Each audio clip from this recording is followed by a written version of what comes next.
Right. All right, thank you for coming on. You be the judge. This is Dr. Paul, and then the other co-host is Marylin Pierre, attorney at law. We've already had been talking off air, but thank you for everyone for joining on Apple Podcasts, iHeart, iTunes, and everywhere where you get your podcast channels, and also YouTube Live. If you have any questions, you can please put it in all of your Twitter, Periscope, Facebook, or Instagram, and you can have any questions. But we want to get into talking about this bill. So, Marylin, kick us off real. Well, good evening, everyone. Thank you so much for joining us. We're sorry about the technical difficulties. We're hoping from now on things will be smooth along, so that's absolutely terrific. This is the third part of a series that we're having in reference to the bills that have been introduced in the Maryland legislature to amend the Maryland Constitution to keep from having contested judicial races in the circuit court. In the first part, we gave a broad overview of those bills. The second part, we discussed the harm that those bills have caused and will cause if they are passed. And this is the part where we actually talk about action plans. And I'm really glad that we have, Judge Barber with us on here. She's a wonderful advocate for this position. We also have Attorney Ricky Jones with us, and he is also very, very good at advocating for the positions that they have. And so thank you for your guests who have been hanging in there with us and who have followed the series. So if we could start with Judge Barber, you are so familiar with this. If you could give us an overview and what action plans we should be talking about today. Well, greetings, everyone. I'm glad that you invited me back again for a second time. It was a great discussion last week, and we hope to continue and kind of focus on action items. There are currently 3 bills that are in the state legislature: Senate Bill 295 and House Bill 447, and I believe the other one is House Bill 35. It was actually in your email, Marylin Pierre. And each of these bills focus on the same issue: eliminating contested judicial elections. So the focus is really to acknowledge and bring to the forefront the fact that this is a voter suppression tactic.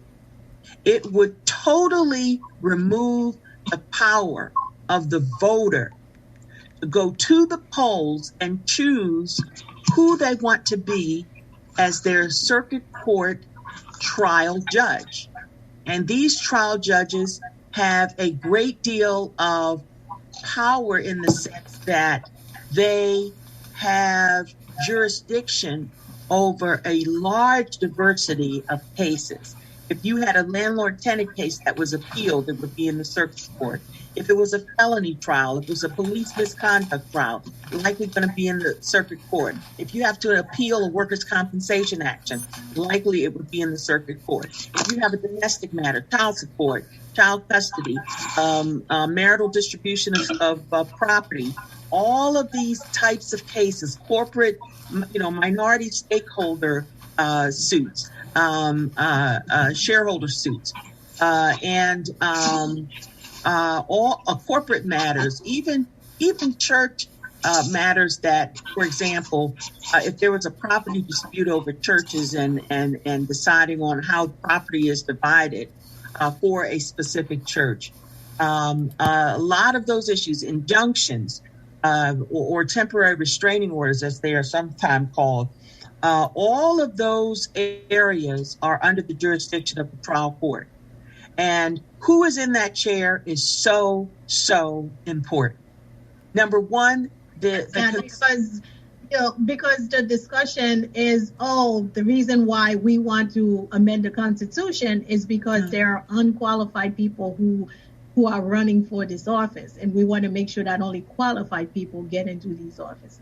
Well, let me focus on that point right there, because that brings up issues over who's qualified and unqualified.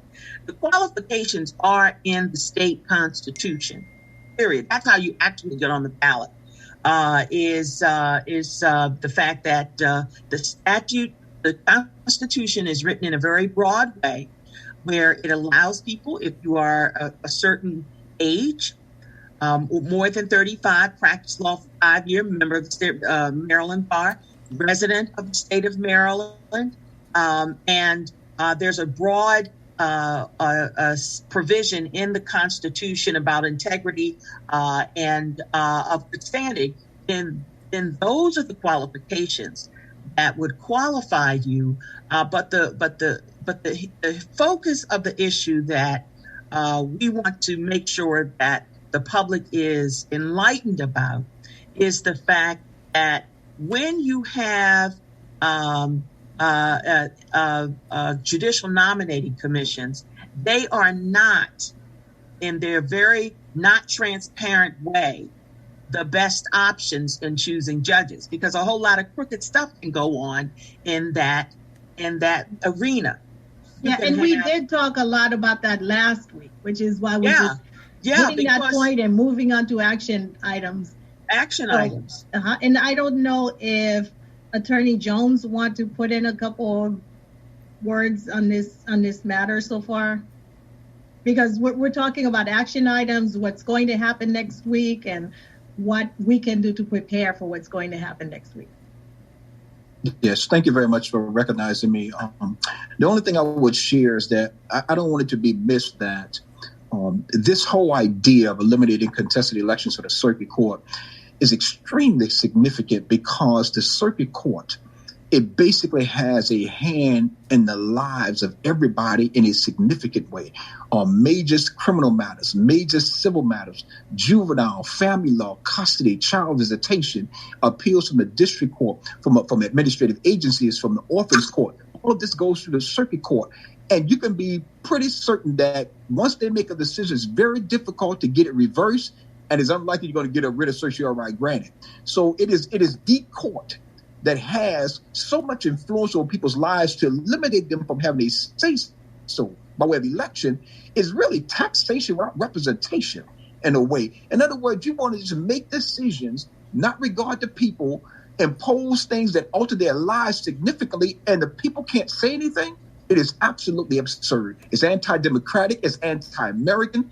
And the only thing I could think of right now for anybody to push this, and I've been down there about 4 times speaking in Annapolis with the chief of the Court of Appeals there pushing that.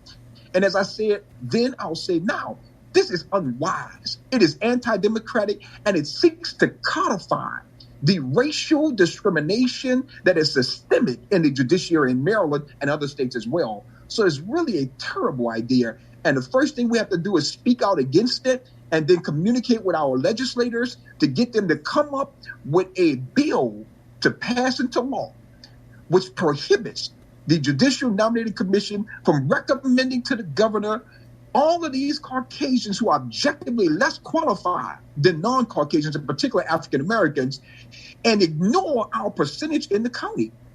We should be recommending them at the same percentage that we are represented in the county.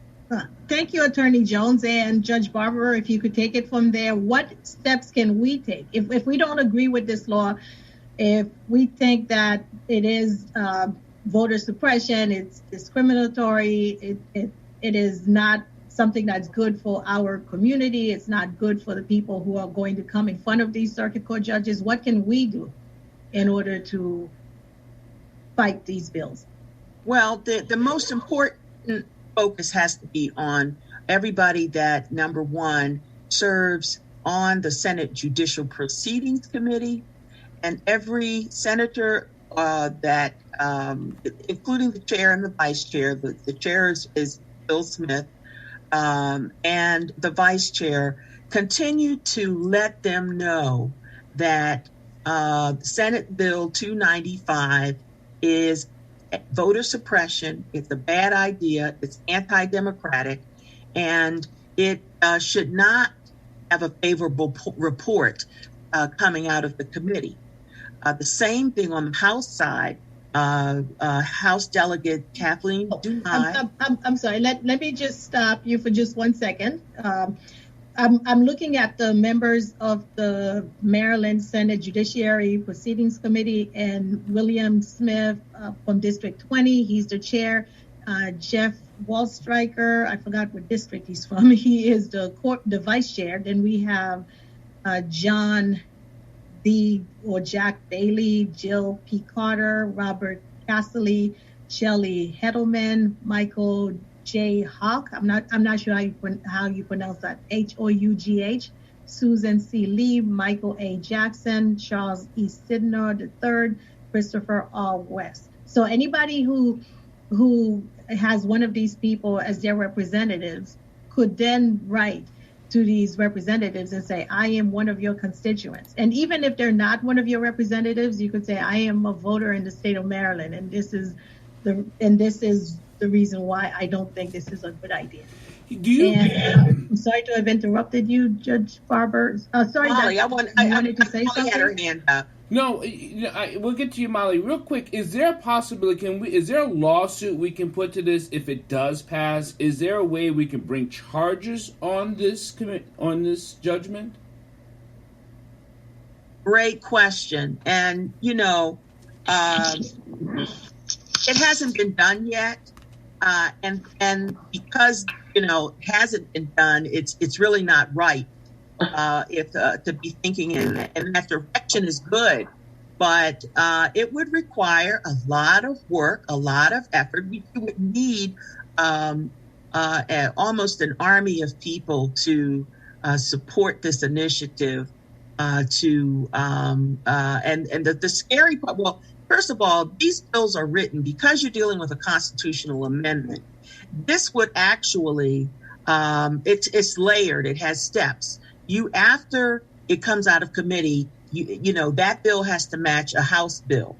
If it doesn't, they go to conference committee. And once it goes to the floor, then it has to go to a floor. Even if they voted in favor of this, that's not the end of it. It doesn't become specifically law. All this does is allow it to be placed on a referendum for voters to vote for. So voters would have to vote yes or no. Whether or not they want to agree to the elimination of contested judicial election. And I will just say that if it does become law, of course, we can challenge that on the basis of the violation of the 14th Amendment, a violation of the equal protection of the law. So definitely we can file a lawsuit against the state of Maryland for something like this. Okay, but here's the thing. Here's the bad part. We can't let it get that far for a lot of reasons. Just like you see all of the pushback that is going on now with the Law Enforcement Officers' Bill of Rights. Mm-hmm. They're trying to repeal that. And it would take the same effort. After that becomes the law, you have to turn around and try to repeal that to go back to contested elections. And to the extent that is possible, that's almost an insurmountable task in and of itself. You have to undo what they've done. Okay. Yeah, and I think I interrupted you, and I'm so sorry. I think I interrupted you, Judge Barber, and stopped your flow because you were talking about Delegate Dumais. But before you get back to that, I wanted to point out that the members of the House of Delegates Judiciary Committee who are going to hear this bill on February 24th is Luke Lippinger, who's the chair. Vanessa Atterbury is the vice chair. Curtis Anderson, Lauren Arikan, J. Sandy Bartlett, John S. Carden, Frank M. Conaway, Daniel L. Cox, Charlotte Crutchfield, Deborah M. Davis, Wanaka B. Fisher, Robin L. Grammer Jr., Michael Griffith, Leslie J. Lopez, Michael E. Malone, Susan K. McComas, David Moon, Emily K. Shetty, Brenda J. Thiam, Ronald L. Watson, and Nicole A. Williams are the members of that committee, in case anybody wanted to know the names that in case anybody recognizes the names as one of their representatives, they could address that person personally and tell them that. And if not, they could also say, hey, I don't like this bill, and these are my reasons. Okay, Judge Barber? Yeah, Delegate Kathleen Dumais is on the House side, but she also, and I believe she's from Montgomery County, She is. District 15. Okay, and so then there's Delegate John Cardin, who also has another bill, the second bill. Now, all of this is going to be heard together. There are new rules in place when you testify before the state legislature and the committees.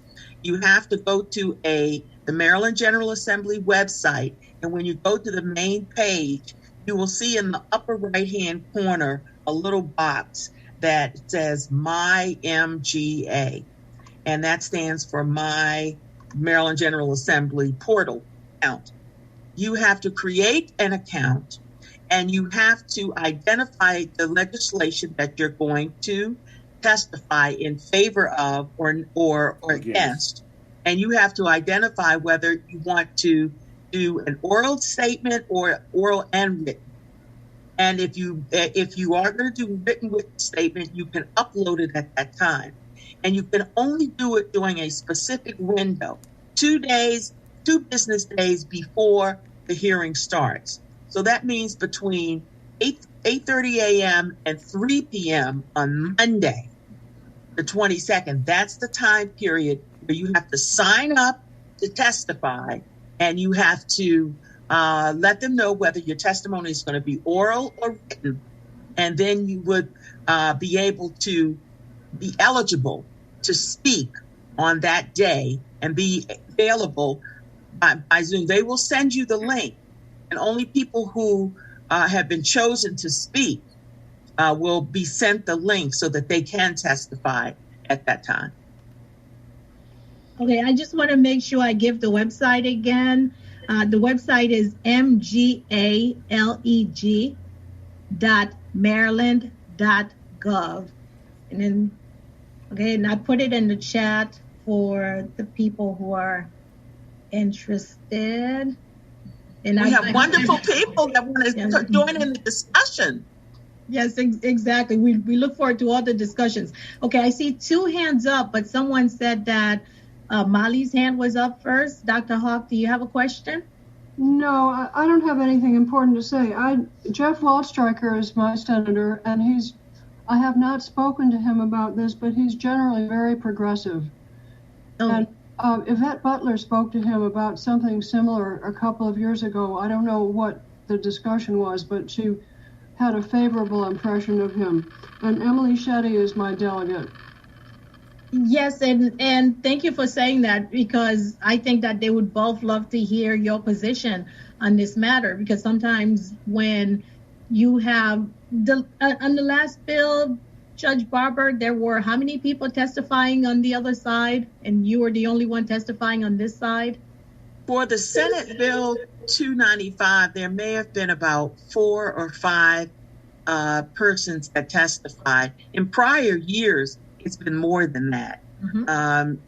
And they had many co-sponsors. Now, the co-sponsors started to drop off. But, for example, they may have had about 5 or 6 or 10 witnesses at one time. But they all come in a group, and they're given an extraordinary amount of time to make their case. And then, the citizens, they're given either 2 minutes in the Senate or 90 seconds or 1 minute in the House to make your point. All right. Thank you. I saw Ms. Ward's hand up first. So, Ms. Ward, if you could unmute yourself and ask your question, please. Okay, I wanted to thank you, for conducting, this meeting and everything. But what I wanted to thank you for being here. Yeah, share with you all is there's other groups out there that can join in with you all, that can support, like Progressive Maryland. Progressive Maryland did endorse, candidates that ran, in the last race against the appointed judges. Myself personally, I never voted for judges until 2016 because I never had a choice. Mm-hmm. They always had people on the ballot, and I think that education is the key. We may need to look at getting some media involved with this, because often years ago it was 4 names, and then when Ingrid Turner ran, it was 5 names, and this go round it was 5 names plus 2 other names. Mm-hmm. But I think people want a choice in a matter. I think that it's not just here like in Montgomery County, Prince George's, but it's statewide. that really we've been lied to. And it's been allowed for us to be lied to because nobody has stood up to the system, until it's time. But the only way that you're going to get it and to allow people to know that it's wrong, if they look at those House Bill 409, the Juvenile Restoration Act, you can see how having appointed judges that would feed our jail system with juveniles. I met a lot of them personally, here recently because some of them are getting released, but the numbers is over 400 and 85% of them are Black people that have went in as juveniles, and then they either served 30 to 40 years without any appeal or hearing. But that's unheard of. So I think that just showing how our system is unjust and unfair, and even when they talk about hey, are you appointed or you're not an appointed candidate? If a person actually looked at the appointed candidates, they shouldn't even have been appointed. So I think exposing that and maybe having some citizens that's not attorneys or whatever to have a stake in the matter, because we should have a voice. Even you as an attorney, even when they ran for office, I thought it was unfair for you all to have to give money to their campaign in the first place. It's like, hey, I have to give money to their campaign because I have to show up in their courtroom and I don't want them mad at me. I think that should be a flag on the play, that if they're going to run, they should not be able to ask anybody that have to go face them for any money. I think that that's wrong. But if people was aware that they would look at it and say, hey, it's wrong too. But because it's a quiet and contained issue and people have often listened to people like, such and such is not appointed. She wasn't appointed. But then if you look at such and such record, that person could have had more experience than all 5 of the people that she was running against. So to me, we want the best in the courtroom. We want somebody who's actually practicing the courtroom. You shouldn't just be able to be like a real estate attorney and then you want to go in there and talk about family matters. To me, it doesn't line up. So if we're going to deal with this, I think that on the flip side, we need to have requirements. If you want to have your appointed candidates, at least let them have some experience. It can't be because you're part of a social club or because I have a cute smile, I'm going to get in. Or because I was the president, you're appointed. We want effective leadership. We want people that would be fair. And a lot of times with the people that are appointed, they're not fair. They already there working for a system. They're not there for the people. And since it is a tax-paying position, I think the people should have a voice in it. And if people was aware that, hey, that they're trying to take this away, that they just going to dictate and tell us who's going to be in our court system to determine whether or not if the father had the opportunity to be with his child. But we know that in a Black community, the father needs to also have the opportunity to be with their child, but they don't care about those things. So I think that you need to get some more community. Progressive Merlin will join in with you. I think you just need to reach out. I'm kind of surprised that they have not started earlier because they have a white paper out that they're working on, and they have some talking points, they have some suggestions, but I have not heard them actually say that they are in opposition to the bill. I agree with you because they did support.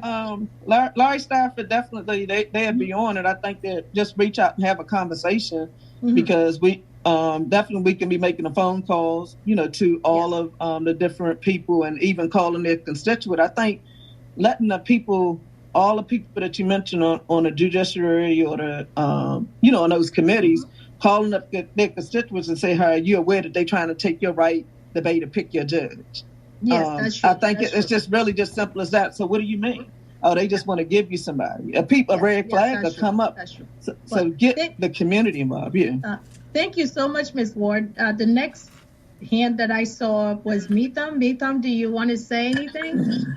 Yeah. First of all, thank you, Ms. Marylin, for co-hosting with Dr. Paul. Thank you for joining us. I'm co-hosting. Dr. Dyer is also. Dr. Dyer is the one hosting it. We appreciate that. We need more people today. Yeah, we need more people, leadership like what you are doing for the community. Thank you very much, first of all, okay? Number one. Number two is, as I have stated to you personally, and I have stated in the last meeting, I have evidences against the sitting judges for possible corruption, which I have filed 3 lawsuits in the federal court, which has been dismissed because of judicial. Okay, well, but and we would love to go into that, but no, I'm not going into that. What I'm talking about action plans today. Right. I'm not going into that. All I'm saying is that when is this bill is being heard, I just wanted to give you the evidences. If you want to talk about as an attorney why this bill should not be passed, because there has been corruption going on right now, expertise communication, money going through from defense attorney to the judges to rule a favorable case. That's my opinion. So I'm just giving you the evidences because based on this evidence, this is facts. Hey, this is in the court system. Can you hear me?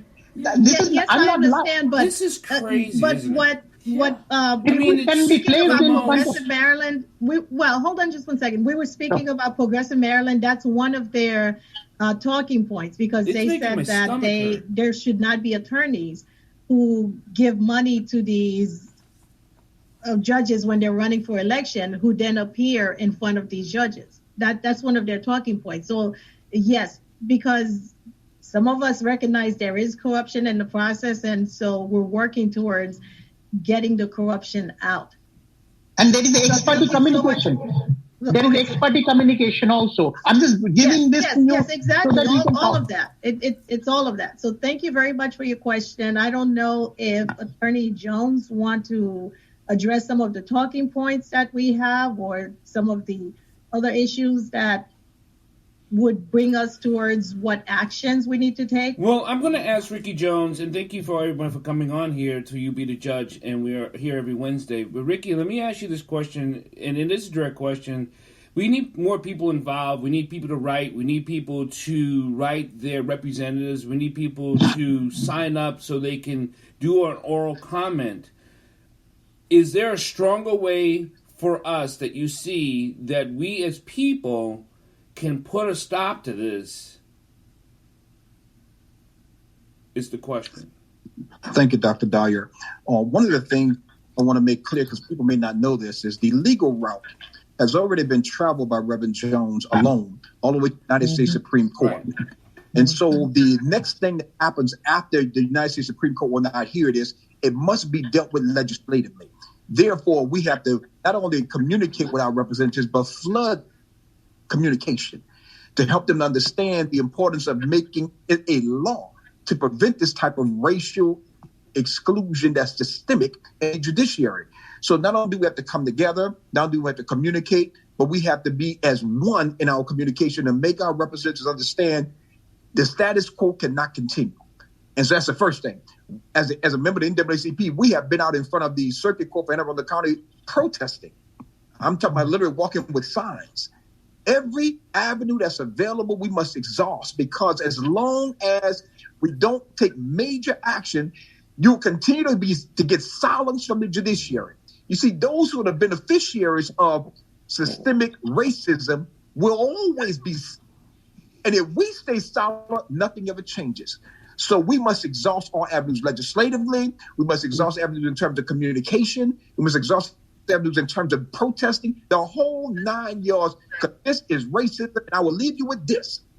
As Reverend Emmett Burns, a former delegate, said to me, a pastor friend of mine, he said, I'm from Mississippi.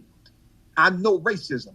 He said, and racism is like a block of ice. It's not going anywhere unless you put some fire under it. Thank you, sir. Judge Barber, when we talk about getting into the legislative action, and we know there's a process, and we know we can show up, we know we can testify, who picks this committee to hear this is the one? Or is they already on the committee, and how were they picked? Well, the Senate Judicial Proceedings Committee, usually those assignments come from the Senate president. Okay. So most of the people that are sitting on the Senate Judicial Proceedings Committee were appointed by the president, the president of the Senate, formerly Mike Miller. Now it is Ferguson. So the same on the House side. The House Speaker is responsible for committee assignments. And so the people that serve on that House Judiciary Committee, they are appointed by committee assignments that are usually given to them by the House Speaker. So the composition of those committees usually is consistent. Now, there has been some movement in the House Judiciary Committee because Delegate Dumais used to be either the vice chair of the House Judiciary Committee, and I think Valpreso was the chair at one time, and now Luke Clippinger is the chair. Mm-hmm. These changes of the guard and whatnot are significant if you know which way they're going to vote. And it's a matter of, again, the hardest part, during the pandemic is to try to run into the Senate Judiciary Committee, or not Senate, but House Judiciary or Senate Judicial Proceedings Committee members, and connecting with them and having a conversation. It's just so, there's just so much to unpack to get them to understand and know that this is a voter suppression issue. And, but beyond that, they're aware of the fact that that in the past, many African-American leaders protested the Harry Hughes administration, who was appointing whites only to the bench. And so it was the contested judicial election matter that allowed them access. And so this is another access issue. That it's another access issue in terms of having fair representation on the courts. Because these people, let's go back, for example, to the issue of police misconduct. We saw just recently, Amy Cooper's charges were dropped.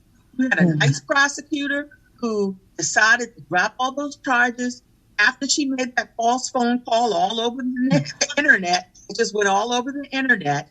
And you have that type of those discretionary calls where she clearly avoided jail time. And what that case would have done is it would have likely have gone, if it was a jury trial, appeared before a trial court judge. And these people are the ones that also are responsible for the Trayvon Martin verdict. And they marshal evidence. They decide as the gatekeeper what evidence goes in, what jury trial instruction is right, what's not right, whether the jury trial instruction, they can decide whether a jury should hear the word NIGGER if it was made. So all of these issues are relevant. And I see my colleague there, Attorney Doris Walker, who's applied for judicial vacancies too. I want to yield the floor to her. So I'm sure she has also input in this. But all of these issues are front and center and important, and we can't lose sight of it. Hold on, Miss Molly. Miss Doris Walker. We have Dr. Hawk who wants to say something. Okay. Yeah, I wanted to say that I think that the public knows nothing about how judges are picked, and it would be good to have some articles in media, whether they be online or elsewhere, to explain the situation. Hamza Khan did a wonderful job in his paper of explaining the corruption. He would be a good person to write an article. Marylin Matters might do it. The ACLU might do it. The Patch, Bethesda Beat.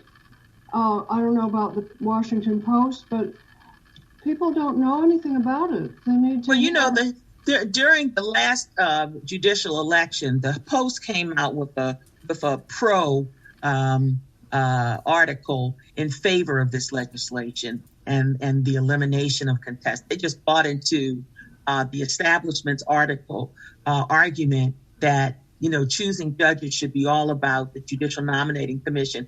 And many of them are not vetted, by the way, and many of them, have take advantage of the situation because they have the power. There's no oversight of these commissions at all. If you have conflicts of interest, they'll let you sit on the committee with conflicts of interest. So there's no oversight, and that's a real issue. Yes, and Ms. Greenwalker wanted to add something to that. Well, for me, the issue becomes minority representation on the bench. And so the question becomes, what method ensures and increases minority participation on the bench? And that's the question. That's one of the reasons I've been ambivalent about what's best, because there have been people who have been successful in challenging judges, people of color, but then have also been people who have been appointed who have lost their seats in contested elections. And so you end up with losing some representation and then gaining some representation. So I don't know what the numbers are. I've come to feel like there needs to be I'm come to the conclusion that there should be elections, because I think there needs to be ways to have judges accountable, to have some way, but I don't know the numbers. And I would like to know the numbers. Like how many people of color, how many judges have lost their seats in elections, because some of these places out here, some of these counties, you're not going to, you don't have a high enough population potentially to retain seats in a contested election. And so, does it handicap potentially minority participation and minority representation in other areas if the elections are, if there are contested elections? But I've come to, and I've thought about this, and I don't know the numbers, and I really would like to know the numbers. I don't know if anybody actually has them, and I myself maybe just will go and figure out what they are, and maybe even share if nobody has them. But that to me is the issue. What's the best way to ensure minority representation on the bench? That's the issue to me. Yeah, I think if anybody would have that, it would probably be the administrative office of the courts, but I don't know if they would reveal that information to us. And Attorney Jones, I see your hand up, and I'll call on you in a couple of seconds. I just wanted to go back to Dr. Hawk. You said that Hamza Khan had a very good article. Do you have a link to that article that maybe you could send to me? And you unmute, and then I will put it in the chat, or do you want to put it in the chat? It's the paper you sent us when you invited us to this meeting. Oh, the white paper. Oh, okay, thank you. Yes.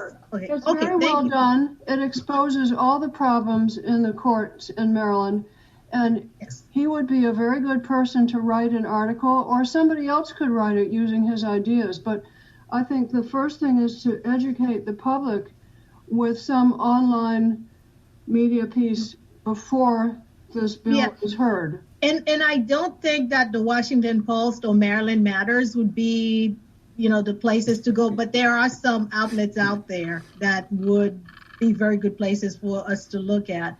And let me go to Attorney Jones, and after that I will address something else. Mr. Jones. Thank you, Ms. Pierre. The lady who was just speaking was asking about, she doesn't know what the numbers are. The Freedom of Information Act, you can request it from the Administrative Office of the Courts, which I requested years ago, and took those statistics to the United States Supreme Court, in which the numbers of excluding non-Caucasians from the bench, at least in Anne Arundel County, was 99.97%. The numbers were so stark that legally there was no way in the world that I would have lost that case if the United States Supreme Court had simply granted my writ. It wasn't about the statistics. It is not about the numbers. The exclusion cannot be denied. So for people who keep saying, I'm looking for numbers, I have the statistics. I have the numbers. And if you exclude Prince George's County and Baltimore City, those numbers are almost identical around the state. There has been how can I put this to bring it home? The judiciary is the last bastion of bold Jim Crow practices in America in the 21st century. And until people get this, They really don't see what's going on. This is what you call systemic racial discrimination in the judiciary. And what is wicked about it is that this is the very place people go for equity and justice, and they run into inequity and injustice. I can't echo enough what he just said, in the sense that, if everybody on this Zoom call were Hispanic and there were no Hispanics on the bench, how do you think you're going to get justice? How do you think that you're going to be heard in a way that understands your culture and understands what your struggle is, and understands, what caused the incident that is before the court? And so, the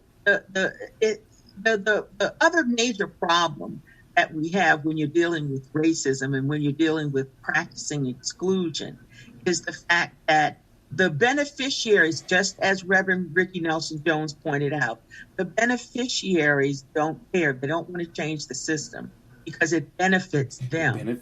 And to that extent, there are no consequences when you practice exclusion. There aren't. That's the other issue. There are absolutely no consequences in having some type of system where the majority of the beneficiaries are the people that are part of the majority race. That's part of the systemic issues. And it's the same thing where there are no consequences for shortlisting all whites, and you have a community of Hispanics and Native Americans and African Americans, and you're going to sit there and allow that to happen, and it's not necessarily a black or white thing, because they've had black people on these commissions. Awesome. And the last time Clayton Green was retired from the Maryland Court of Appeals, the Appellate Judicial Nominating Commission for that specific Fifth Judicial Circuit shortlisted whites only. And it's abominable, but it happened. And to the extent that there were no consequences behind it, they're not. There's no law that is in place that would make them do a do-over. Okay. Let me say, exclusion is an issue that is not going to be debatable. Okay. It's not debated. In terms of, for example, I've been complaining about the Anne Arundel County, not just the bench, but the magistrates, okay? Because the judges have the power to appoint the magistrates. And what does it say about judges that don't find anybody black qualified in Anne Arundel County? That's been going on for years. So in Montgomery County, we have exclusion is an issue as well, and those, but the issue of elections, that's the one that really, I think, does need to be fleshed out for sure. Mm-hmm. Yeah, that's true too. Someone suggested, and if you want me to give you credit for the suggestion, I'll be happy to. It is not my suggestion, but I'm not sure the person wanted me to, call out there. And I know that's not grammatically correct, but there as a pronoun nowadays, name. And the suggestion was, if anyone wants to work on a subcommittee to do to do some organizing, we could do some of the groundwork. Like, for instance, does anybody want to work on a subcommittee that is going to contact the legislatures, a subcommittee that is going to contact groups that might be in favor of the position that we hold, a subcommittee to get other supporters to either testify or notify their legislatures that they're not in agreement. It's whatever subcommittee that we would want to. Does anybody want to do that? Well, can I say, and I'm just getting home. I really want to get out these clothes. but I will volunteer to work on something with somebody to actually get some data, because I am interested in the data on, what has happened in the past with regards to minorities on the bench, and how many people have actually been able to successfully run for the bench. And again, we probably are talking about Baltimore City and PG County mostly, but also who has lost their seats. What minorities have lost their seats as a result of the elections and so forth. So I will volunteer to work on that aspect of the information with anybody, or have his team. I'll work with you, Doris, on that, and then I'll get your number from Marylin Pierre. This is Dr. Paul. So I'll get on that. The other question I have is... Well, and also, sorry, one more thing, Dr. Dyer, because I'm thinking that Mr. Jones would probably be a good person to have in that committee, since he's already done so much work down that road. So, okay. Sorry, Dr. Dyer. No. Go ahead. So the question I have is, some of you attorneys and judges, the people who have been on this call or who are listening or who have concerns, there's also going to be a pushback from the courts that people are already sitting on the bench. How do we help protect those people who want to help work on this without getting blackballed in the court? I personally don't worry about it. Okay. Ricky? Let me just say this, because you hear that a lot of times, but we must realize this. African Americans have already been blackballed on this court. Okay. So when you start thinking about, I'm going to get blackballed, they've already excluded us. So you can't think like that in this battle. You must know what the goal is. The goal is a diverse judiciary, especially when almost a third of this county, Anne Arundel County I'm speaking of specifically, is non-Caucasian. So how in the world can you have an all-Caucasian court of just one person that is not representative of our percentage? That's taxation without representation, sir. Is there any judges that's a sitting judge that feels this is unfair? Judge Barber? Well, I have run into some judges that understood the controversy and everything that I went through. In fact, one judge who's now retired, she actually donated to my campaign, and she's a sitting judge. And but she understood the struggle. She knew the county, the demographics of the county, and she understood that this, was really, the cards were stacked against me. And then you also have judges like that are in private practice now, like Billy Murphy.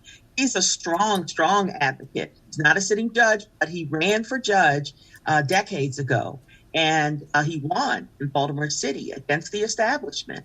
And he has testified just about every year in opposing this type of legislation.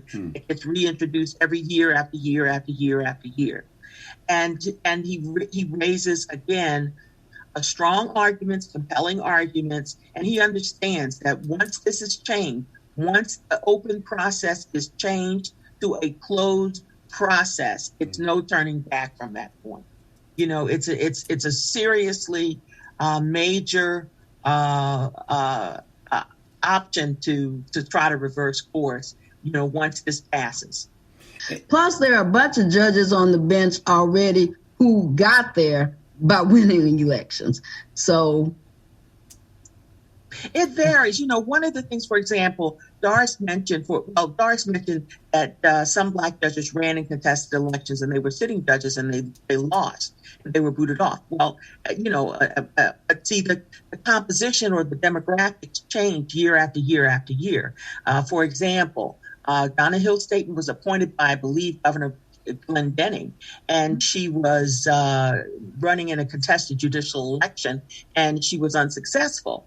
But then Quincy Coleman, same county, same court, Howard County Circuit Court, blew it away, and African-American male judge, and got elected, not appointed, elected, and unseated a sitting judge. Mm-hmm. So, And that was absolutely terrific. I watched that race as closely as I could from Montgomery County. And I think one of the interesting things as well is what happened in Carroll County. The judge who ran in this contested race, I forgot his name, in Carroll County. Carroll County was Laura Morton. She was the one that... yeah, well, she was the challenger, but who was the appointed judge? Because he was appointed before, and he lost the election, and he was reappointed. And he won this election, which is also something else. So even when the appointed judges lose the election, they still sometimes get reappointed again. And I think it's Charles County where Judge Stanilosis ran as a challenger against the appointed judge, did not make it, and then he was appointed and he ran uncontested in this last race. So it's really interesting how these things happen, because when you have the power of appointment and the privilege and the entitlement that comes with that, you're in an extremely powerful position. I remember the last time that I saw you, Judge Barber, was in Annapolis, where they talked about how the Court of Special Appeals judges and the Court of Appeals judges, because they run for retainment and they don't run in contested races, they have 88% of the vote on average. Right. Nobody knows anything about them. And basically that's what they're asking for in the circuit court, where they're asking for the judges to just run for retainment without anybody knowing anything about them. You raised a good point, because some of the confusion with voters, oftentimes when you go to the polls, they don't understand the fact that you have four choices to pick from for a circuit court judge, and why the appellate judges are just an up and down retain yes or no. They don't understand the distinction. They don't understand why the system exists that way. They don't understand how the circuit court judgeship is, and the ballot is made out differently than it is for the appellate judges. They don't understand that, and you have to educate. Go ahead, Ricky. And let me just say this as well. The statistics are as high for judges who have been appointed when they have to run an election. So in other words, once you've been appointed and you get an election, because of this myth that these people have been properly vetted and are the most qualified, because of that myth, a lot of the electorate will, so to speak, swallow that whole. So even those who've been appointed but must still run an election, they're extremely successful, probably 80+%. And so what we're dealing with here, because we have got to deal with those who are recommended to the governor being reflective of the percentage of the population. That's the only way we can be assured by having a law like that, because they just keep recommending Caucasians, even though they're objectively grossly less qualified. So that's what we're dealing with, systemic racism. With this in Maryland and in other states, has this similar law been passed in other states that you know of? Well, what I do know from my home state of Louisiana, I'm from New Orleans, Louisiana, the judges, I have some judges' friends down there, and they were facing the exact same thing. And what they did was they got their legislators together and they pushed for a separate jurisdiction from which an electorate can select their own judge. So they had to do it that way. They had to actually get a separate electoral district that consisted of majority African Americans, and that's how they got African Americans on the bench. So they had to take an extreme approach. This is really entrenched, sir. We got a problem on our hands. I just want to add a couple of more points. One is that when you're dealing with the judiciary and the fact that these people are chosen, they are part of, they don't want to say it, but they are part of the elite. It's an elite culture, and it's a privileged culture. And those are the ones that are extremely well connected as well. And very well connected. So the people that are making it and are shortlisted, well connected, they are oftentimes elite, they're oftentimes white male, and they can, lobby each and every one of those judicial nominating commission members, lunch, dinner, whatever they want to persuade them to vote in their favor. And we've said that a couple of times, that they're often white males, and they're often connected and entitled and things of that sort. And I want to make sure that people know that, I mean, those things in and of themselves are not necessarily bad things. I think our issue with them is the result that you then get. You then get a state like Maryland, who's supposed to be so progressive, who incarcerates a higher percentage of its young black males than any other state in the country. You then get, to look at the ACLU reports, and you see how, in some places in Maryland, you are 8 times more likely to be convicted of a marijuana charge if you are African American than if you are not. You then get the juvenile statistics about the percentage of juveniles who get tried through the court system because the judges who are appointed are not able to identify with these kids, and they see these kids and they see they see criminals instead of they're not able to identify. Yes, exactly. It's the not able to identify. Yeah, exactly. When they see somebody who looks like them, who's a young person, and that person commits what could be a delinquent act, they see it as youthful exuberance. When they see somebody who doesn't look like them, who commits the same delinquent act, this person is a delinquent, this person is a criminal, this person needs to go away. And these issues are just so complicated, and there's so many different legs to them. For instance, one of the things that feeds into, because it feeds into mass incarceration, and we then have to talk about prison labor. I mean, there's a bill in the legislature where Delegate Terry Hill is trying to get something passed so that people won't be making 17 cents an hour and working in the prison. I mean, it's not just the judges are separate from everything else. It's all encompassing, and it is so hard to talk about this topic in a short amount of time. There's just so much involved, and I see Dr. Hawk has her hands up, so I will. Yeah, I have to go to another meeting in 15 minutes. I just wanted to go back to the same thing I said before, which is we need to educate the public by getting this group to write a good article about all these issues and find the right place to send it out on email so people get it before next week. That lays all this out, how racist it is, how discriminatory it is. Get Thomas Johnson involved. He's the one who told us Hogan has not nominated anyone but white men for this position of circuit court judge. This is outrageous. But that's also intentional, though. That's also intentional. He knows what he's doing. Yeah, he knows what he's doing. He's racist, but the public doesn't know it. We have to inform the public. We need facts and figures about how to prove that it's racist. Well, there is a website that some may or may not know about called therobingroom.com. And that's where you can grade and evaluate judges. Lawyers can do it, and so can litigants.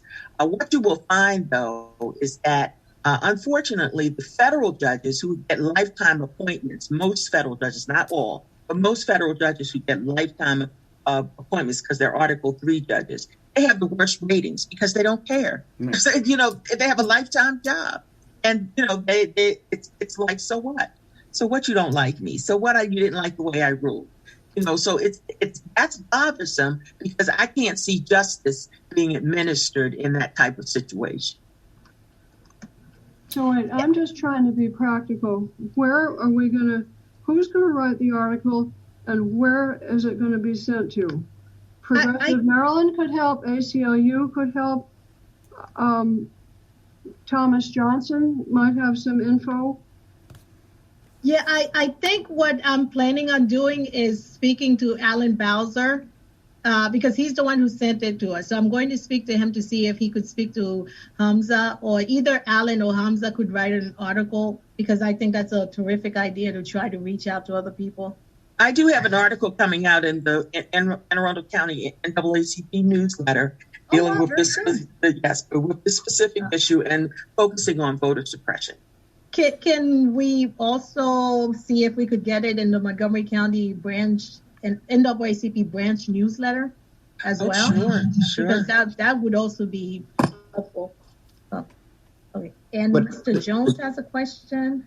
Yeah, the key would be, do you know the editors? Because I have the articles. It's not about the articles. It's about getting editors to publish it. If you know editors, that's who we need to know, who are willing to do it. If you need an article, I can get that to you yesterday. This is a matter of finding editors who will publish it. Dr. Hawk, do you want to respond to that? I don't know any editors. Well, the editor of the Arundel Patriot, which is another up-and-coming publication, they probably look favorable upon this type of education of the electorate.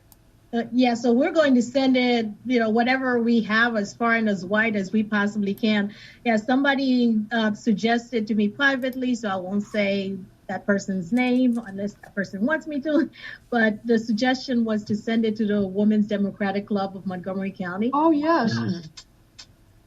Okay, but we could do that too. We've got the contact information for those people. But I don't think they would do it because they only do partisan things. They're Democrats above all. This isn't partisan. See, that's a misnomer as well, because isn't April's case a case that basically says that the judicial races are partisan races? Because they go back and forth, like the appointed judges, they go back and forth as to whether this position is partisan or non-partisan. But April I tried to get them to have you as a speaker before the election, and they said no, only partisan. But see, that's exactly what I mean. Because that's there a is a smoke case screen out there. That is, because that's a smoke screen. Yeah. And you know what happened in my county? When Reverend Ricky Nelson Jones and I were running for judge on the circuit court, the Republican Party excluded us and told us that they did not. Now, but see, they got this thing where they invited the 4 sitting judges who were Republicans and appointed by Republican governor, but they chose not to include us. So we were excluded from that event. I remember it very well. And to the extent that it was brought up in the press, like, hey, wait a minute, you left people out. How did you have a forum and you didn't invite all the people that were on the ballot?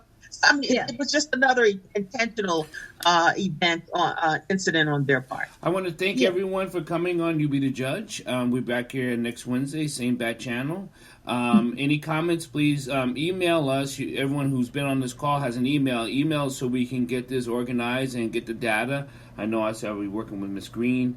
And then so, Ms. Marylin, you're probably getting a lot of emails, and then we'll disseminate it from there. Marylin, you want to say anything before we take off? Well, I was wondering, I was looking at it, and Mr. Stanton had a suggestion as to what group he wanted to work on. I'm not sure if he wanted to maybe give us a 10-second answer. But okay, that's fine. Oh yes, I think that okay, Mr. Stanton. Yeah, good evening, peace and love. I just again thank you all for your leadership in this area. It is so critically important that we get what I'm hearing, from today's call after being on board last week as well, is the importance to really, in the midst of even this particular challenge, but the importance to really educate our electorate around this process in general. So while we are focused very much so on addressing this issue that is in front of us, we also need to be working to educate people at large so that this continues to, we itch away at people knowing and understanding the judicial process, how it's tied. And as I've been saying, racism does not just exist in police departments. It exists in every facet, in every industry, and including medicine. So we have to be very, very, very astute about educating our community. So as I said, I am willing to coordinate. We started to put together a list of bills that we believe should be supported that are now being pushed throughout a number of different statewide and regional organizations. And so, we've added this bill to it as well. Thank you. And are you able to send us that list when it becomes public? Because it would be a good idea for us to have it so that way we could help you along with your cause. For those who don't know it, Mr. Stanton is with the, oh my gosh, Maryland Legislative Black Caucus Foundation. Did I get that right? Yes, ma'am. That is good. Thank you. Like, I don't know if anybody else wants to say anything. I want to make sure that okay.